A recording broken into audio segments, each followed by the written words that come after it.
tao làm trên đó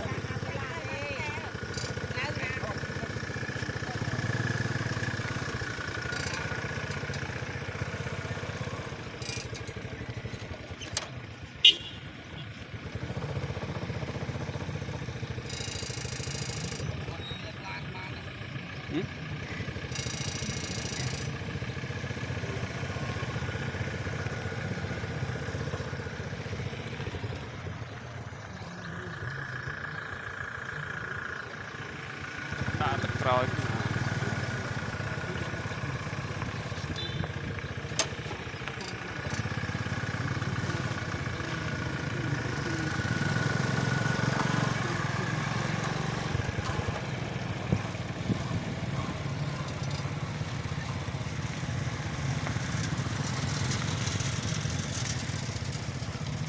đã được rồi khơi nhỉ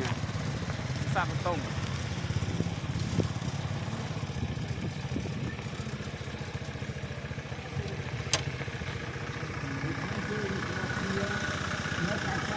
sông sốt bị cướp cả ta cất thôiยังไม่บานធ្វើไว้ខ្លះកធោไว้ខ្លះដើម្បីសុខភាពគិតបានរឹងមាំរហូតដល់ថ្ងៃនេះមិនធម្មតាទេបានអាយុ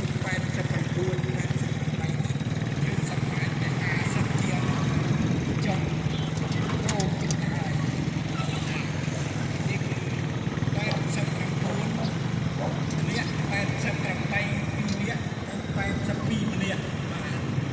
គឺលោកតាមួយដែលមានកំជ័យនោះឈ្មោះឈឹមបានគិតអាយុ88បាទខាងមានតាយទៀតមាសយ៉ាន់គិតអាយុ89ខាងក្រោយទៀតគឺម៉ៅពៅអាយុ88ហើយនឹងណក់ពោមួយទៀតគិតអាយុ82បាទដូច្នេះយើងខ្ញុំមានមនុស្សចាស់ច្រើននៅក្នុងភូមិរបស់យើងខ្ញុំទៅ80នាក់ជាងប៉ុន្តែខ្ញុំជ្រើសរើសយកតែមនុស្សដែលវ័យចាស់អាយុច្រើនជាងគេលើសគេដែលគាត់កម្លាំងរឹងមាំដោយគឺពលិគឺអាចជិះកង់បានបាទបើគាត់មិននឹងជាគាត់ហូបអីពីណាឲ្យគាត់ធ្វើការយ៉ាងម៉េចបានជាកម្លាំងគាត់នៅមាំបាទរហូតមកដល់ថ្ងៃនេះមិនធម្មតាទេ80ឆ្នាំជាងព្រោះគាត់ធ្វើការតាំងពីសម័យសង្គមរាជនិយមបើនិយាយទៅតាំងពីឆ្នាំ1955ខ្ញុំកើតមកឃើញគាត់ធំចូលហាត់កងជីវពលណាបាទសម័យដេញបារាំងពិសោធន៍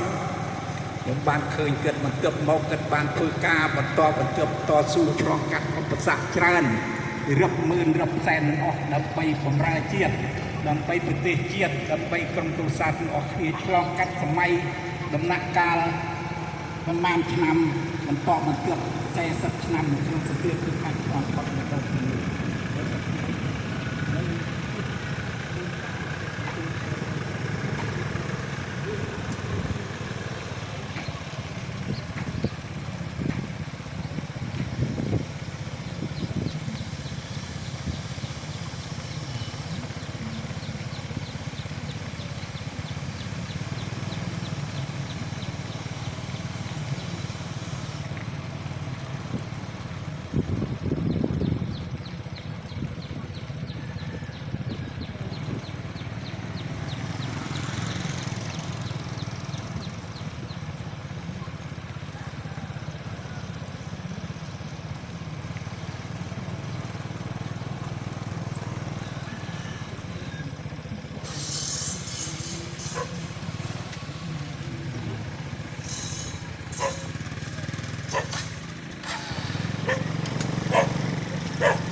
lên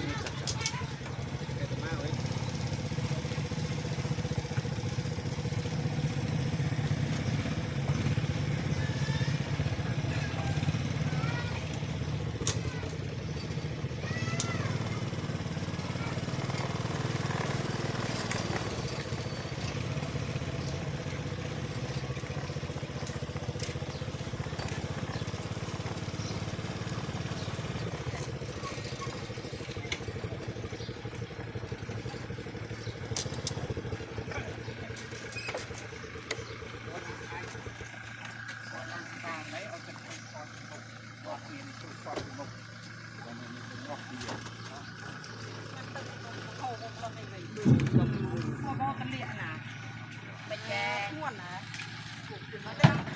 พอโหตัวก็จ่อตึกสะอาดจริงเลย